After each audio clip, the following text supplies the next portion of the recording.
Hello YouTube family, हमारे daily blog में स्वागत है गाइस। तो आज आरती और मोनू के पूरे फैमिली जा रहे हैं शिव मंदिर जो दर्शन करने।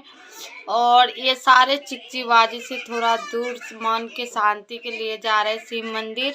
तो गाइस पूजा करके वापिस आते समय आरती के मुंड बन गया कि हम काश मैं मैका जाऊँ, इसी बहाने मैं मैका भी घूम ले। तो उनके माँ बाप अभी गुस्से में आरती को बुलाने, पर आरती से गलती हुआ है वो, इसके वजह से उनके माँ बाप पूछ नहीं रहे। पर आरती के पूरे मन है मैका जाने के, बट नहीं जा पा रही है। तो उनके सास ससुर थोड़ा दुखित हो गए आरती के लिए, पर अभी आरती खुश है।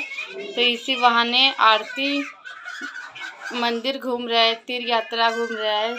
मुझे बहुत अच्छा लगा कि आरती घूमने तो जा रही है, थोड़ा मन को तो शांति करने जा, और आरती न्यू बाइक से जा रही है।